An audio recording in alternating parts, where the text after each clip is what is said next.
Welcome to the next installment of the Backpost. We are here with season 3 and we are talking about Premier League teams. Today I have my brothers who are supporting Manchester City here, and we're going to talk about this club. Now, this club is very controversial to me, right? Because for as long as I've been watching ball, you guys have been the younger brother. And then there was the flip, and you guys have been winning pretty consistently. So my question is, right? Who were two players this season who were standout players for you, like performed exceptionally? And then who were two players who just bombed it? You couldn't even stand to watch them. You want to go first? Yeah, I would say most impressive, I would say Josko Guardiola. He was consistent. Defense was kind of shaky at some point, but he was healthy. He was able to score as well as hold down the back line. So I'll say him for sure. Second, I'll probably say Omar Marmoush. He came in during that transfer window. We needed some goal scorers to call him out. He came in, scored some big goals in the Champions League as well as FA Cup. So I would say Omar Marmoush and Josko Guardiola. Rich, you got it. I agree with my bro. Definitely Oscar Mamouche. Big surprise, especially coming during the mid of the season. So definitely, expecting great things for him next season. And then second, I'll go with our backup goalkeeper, Ortega. Okay, Ortega. That's kind of a surprise, but I feel like while Anderson was out, I think he was helping us to hold our position and make some big keys and had some great games. So I'll go with Ortega. Okay, so what two players were you just didn't do it for you this season? So a little bit disappointed in Phil Foden. I was expecting a little bit from him. Kind of on and off season for everybody, but for him being not so much impacted by injuries such and such, I was expecting a little more to, step up the team, especially when maybe we didn't have great performance from Haaland. Yeah. At least for him to, be our main goal scorer. And then second, sad to say this, but I have to go with Kyle Walker, our captain. I feel like he, as a captain, he kind of being an off season. I feel like he didn't fully step it up when the team was kind of going to the transition of not full playing well. And for you being the captain, but also at the same time having to go to a loan, I feel like that didn't really speak too well as the team in general. And then again, I feel like, I don't know, maybe I'll probably say we all know Kyle Walker known for his speed and tenacity. So I think throughout the season probably went a little down, which kind of caused our defense to kind of lack a little bit the performance that we all know that we can perform. So go with him. Okay. Now, who were your players who were just flat out awful? Yeah, I would agree. Phil Foden, after last season, he jumped on, I think he scored 19 goals. He was ready to take on that torch after Julian Alvarez left. But this season dropped down to just 7 goals. So seeing that drop off with Haaland still performing, we needed that second goal scorer. Yeah. So looking at him to do that, I feel like he kind of fell short. So I would say him for sure. Second, this might be a little controversial, but I'll say Savinho. He came in. Savinho? He created a lot of chances. He did a lot of good things with the ball, but I think his finishing was kind of suspect. He didn't finish a lot of goals that he could have had. So I think with that, needing that second score, having that energy he had, he could have had more goals, but he did do a good job delivering. So I think he's jumped on the scene well, but I think his finishing could be improved for sure. So you mentioned Haaland, and Haaland? No. No. Saying that he didn't score as many goals as he typically does. And I mean, I feel like in this current team setup, the person who kind of dropped off the most was Kevin De Bruyne. That's fair. Because, I mean, he was or is the centerpiece to your team, besides maybe Rodri. Yeah. But with it now, official that he's leaving the club, who do you guys think can step into that role and do that job? Because I don't want to hear Phil Foden. I really don't.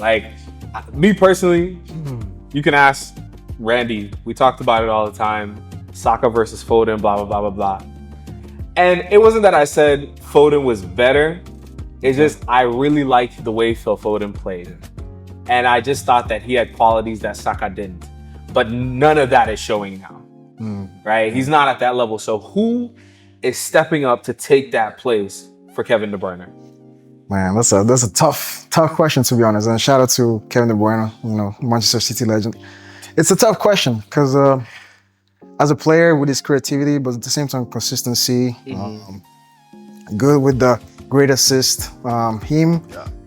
It'll be hard to find someone like him that had like a connection that he had with Haaland, especially during our travel season. We're always KDB, Haaland, and he was always able to find him. So, again, tough question that I don't necessarily have an answer for that. But it's, I don't see maybe Rodri stepping up to it, but I've seen more like being in the position that he had and maintaining the equilibrium in front of the defensive line and giving us that balance. But do you think maybe you guys just need to buy somebody else? There's nobody in the team that is gonna fill that role? What do you think? Because right now, like you said, Kevin De Bruyne had a great career. Big shoes to fill, so it's hard to say this one person's going to fill that gap. Got a lot of young depth on the bench. Of course, we'll utilize the transfer window. So just kind of seeing what the team looks like without him. I think the Club World Cup would be a good opportunity to kind of see how the team looks without him. So based on those gaps, we might see, hey, who do we need to plug in the transfer window, or who do we have on the bench who can kind of help facilitate and be that assist guy. Okay, let me transition to Ederson, right? Because he was out. Stefan Ortega had to step up a little bit more. Obviously, he may not be your long-term solution at goalie. Do you guys see it as like you need to consistently stick with him a little bit more? Because, keepers tend to play a little bit longer than like outfield players. Do you guys keep this setup of Ortega and Ederson, or is it time for maybe the keys to be given to Ortega or to a new goalie? Like, what do you guys see there defensively? Right now, I do like... I will still keep Anderson. I think he's a great goalkeeper. I wouldn't be surprised also if Ortega at a certain point became the first primary choice for Pep. But as things are right now, I don't mind keeping Anderson as it is. Ortega, great player, and shout out to him for stepping up, being different matches throughout the season. But for right now, I'm good with keeping both of them as of right now. Okay. Now, what do you think? Yeah, I think Ortega showed that he can be a keeper one. So if teams don't start reaching out for him for a different team, that might be an opportunity. So if he stays, I think one more year, give Ederson a chance to kind of have a better season. He was hurt, so getting healthy in the offseason. So with that, we'll see how he plays this season. If not, probably look a different direction for keeper. Okay, I think the season for City shifted in September when Rodri got hurt. Right. You got your Ballon d'Or winning midfielder. Thank you from there. Superstar. Like you said, he keeps the equilibrium. He keeps the team balanced. Right. So with him being out for so long, and even with him coming back, it's going to be some time before he plays. Right. Maybe he plays for the Club World Cup. Maybe he doesn't. Maybe he's ready for the start of the season. Maybe he's not. What or who do you guys think can be that player who steps into that role where it's like, okay, Rodri's gone, or maybe Rodri's not here, or he's injured, or whatever the case is. What player steps into that role and fills that gap for you guys? Because obviously you can't go another season like this where it's like, you guys have won 4 in a row. The standard is very, very high, right? To say it lightly, you guys can afford to have a bad season, quote unquote. And to finish third is quote unquote a bad season for Pep. Right? Who steps into that role for you guys to be able to be like, okay, even if Rodri's not there, this guy can do the job. The team is balanced. We're still scoring goals. We're still solid defensively. Who does that for you guys? Oh man, it's silly. Kind of tough question, but there's been one of our youth players, Nico, that has been coming in. And Pep was saying that he's kind of like a semi-Rodri. So if that was the situation that Rodri was out for a reason, or maybe resting or such and such, then maybe I would expect Nico to come up and take his place. Okay. Again, he's young, so there might be maybe room of improvements here and there. But let's say if maybe Rodri might play 70 or 80% of all matches for Manchester City, then you can let Nico play those 20% or 25%. So I'll see him stepping up. Okay. No. Yeah, I kind of echo what he said. I know Pep gave him that nickname, Mini Rodri, when he came in. Had a couple of good games late. I know last few games he scored, I think, 1 or 2 goals. I think Nico Riley, too. I think he's playing in the back end. He showed some really good promise the last piece of the season. So I think as he moves more towards the midfield, that might create that opportunity for him to create more chances for the rest of the team. 100%. I watched Nico play a few times, and I think he definitely has that like caliber to reach that level. What I would say though is I feel like it's almost impossible to replace Rodri. It is hard. To be very, very honest, I think it's not only difficult, I think it's basically impossible. I don't think there's another midfielder except for maybe Caicedo who can come close to that level of quality. Right. Okay. So it'll be interesting to see if Nico can definitely reach it. But I want to ask about Omar Marmoush. Okay. Now, me personally, I don't care for City, right? I'm not mad at you guys because my team's not competing with you guys, right? All right. For me personally, that guy coming into your team has got to be the steal of like the last like maybe 4 or 5 years. I mean, I think probably if it wasn't for him because he came very key on certain matches. Yeah. Probably we will not be in the position we are now, right? Obviously we're qualified for Champions League next season. But yeah, like you said, it's been a steal. Like, and he only came during mid-season. Yeah. So I think he has a lot of potentials, and it's fair to say that Mo Salah got a new competition as who's the new King Egyptian, you know? Oh wow. So you think Marmoush is gonna compete with Salah? Why not? You know?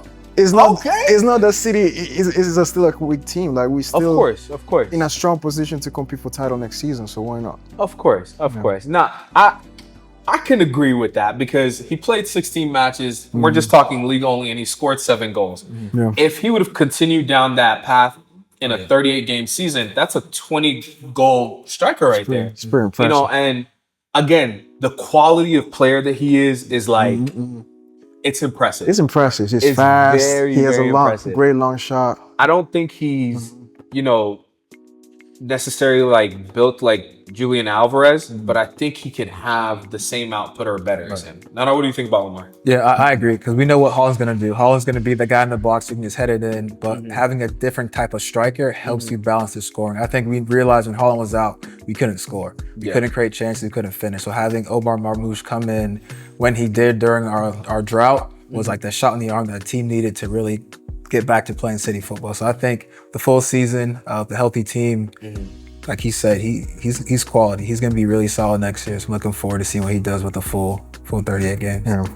So I want to pivot a little bit because, you know, in the earlier years when Haaland came, right, the conversation was Haaland versus Mbappe, right? They're supposed to be the Neymar or Messi and Ronaldo, you know, right? And it looks like Pep is a system coach. He has a specific system that he wants his players to play in, right? And we saw Haaland at Dortmund holding up the ball a lot, interlinking with the midfield, being able to really play the game. Versus here at City, where he's the last target man. He holds up the ball, releases it, score goals. That's it. Like there's a very one-dimensional feature to his game now. Right. Do you guys think that Pep is holding him back from like being as great as he can be? I mean, the man has won like two golden boots like back to back. So it's kind of hard to say that he's holding him back. No, I mean he's scoring the goals, but when for instance, right, the Mbappe comparison, that's always where it's gonna go to, right? At the end of the day, Mbappe can create goals. Yeah, that's true. Right? But Haaland for the last 3-4 seasons, he's the man that you wanna do the last pass or have the last interception then you know, doing that goal. I mean, again, like you said, Mbappe can create his own chances and he is more like a dribbler, right? But Haaland, not necessarily. He's one of those players that if he has gone on a one-on-one, only way probably might be able to be by speed or physicality. Nah, I don't agree with that, Rich. You don't think so? Because we saw him do it at Dortmund. He has the skill set. It's just we're not seeing it. Yeah. I think to your point, he sometimes is a little bit restricted. Some games you might see him, you don't hear his name or see him make any plays until like the 60th minute. So I think giving him more free reign to kind of run around a little bit will help so the defense can't just lock in on him. So I think opening up, giving him a little bit more free reign will help. I think with Marmoush, he'll definitely open up the offense a little bit as they attack so he can spread the field out a little bit too. So. You know, but at the same time, like if you see like just the stature, like the type of player that he is, right? You want to have him more like him like being like the magnet where different and then have maybe different players like Doku or like you said, Marmoush being those dribblers that can create that moment of magic, you know, and then maybe having Haaland like right there always ready, keeping like what the other defenders like his mind's on him. Yeah. So and like you said again, Pep is one who he likes his game kind of organized and structured. Very specific way. So I can see maybe the limitation with him, like tell him, hey, you got to do only this, don't do such and such. But again, I mean, for what we've seen so far, it's been working. Maybe not so much this season, but again, 2 times golden boots. Hey, if it's not broke, don't fix it. Listen, something like that, you know. At the end of the day, you know, I'm a trophies guy. If you're winning, it is what it is. But you know, I think the caliber of player that Haaland is and what he can be, it's worth having those types of conversations. Right? That's fair. So, last 2 questions before we wrap up. Right? Pep came out and said that after 2027, he wants to take a break. Right, so you guys have got him for this season, next season. What are your expectations for these next 2 seasons, right, as he's rounding off his time at Man City? For me, definitely winning the Premier League again. How many more times? Definitely one more shot. At least one more time in the next 2 years. Yeah, in the next 2 years, definitely. Okay. And then who knows, maybe adding on top of that the FA Cup.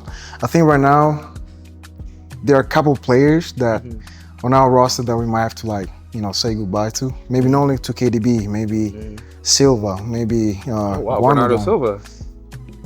Maybe not this season. Maybe not this season. But I can see maybe Gundogan maybe leaving this season. A couple of players that have been key to our team, but I think there's also been like a fresh of breath of air with new players coming in that they've shown some great potential. So maybe with them, right, as you keeping some of the older players, you might be able to win a couple more trophies. But one of the main goals will be to win again the Premier League, and maybe for the Champions League it might be like not like a long shot, because I think we're still in a great momentum to still compete for the Champions League. But I wouldn't be fully mad or pissed off if we're not able to lift the Champions League trophy again. But definitely competing for the Premier League title within the next 2 seasons, especially last 2 years, I can see that happen. Okay, Nana? Yeah, I would say, I think winning the FPL, the EPL is definitely something that you can do. I think this year is a bad year. We still finished 3rd with the season we had. So I think EPL, winning that is definitely part of the goal. So at least one more time. If we get twice, I wouldn't be surprised. FA Cup, we lost the last 2 games that we probably should have won both. So making sure we kind of rewrite that win, send them out in the right way. I think the team is, like Richard said, we have a lot of young players coming in. James McAtee, we got Nico Riley, we got some new guys coming up, and then some older guys kind of getting their way out, Kovacic and Gundogan. So just pushing in some of that old talent and getting some new guys in there will kind of help refresh the team, get us a fresh start as Pep. 2 more years, send him out the right way, winning at least one FA Cup and at least one Champions League. So that's the goal. One thing I can say for sure about City fans is they are confident. And we confident. You guys have a right to be, man. He talks about trophies. He For talks sure. about trophies. For sure. So let me ask you, where do you guys think you're finishing next season? What position in the table? Next season? Yeah. Oh, first. First, for sure. First. Oh yeah. I like his confidence. First. No, I agree. First place, Liverpool, coming for y'all. Well, it's been a pleasure having these City boys with us here. Can't wait to see some more of them as we discuss how City is going to grow in the coming years. Appreciate you guys for coming on, man. Appreciate you guys.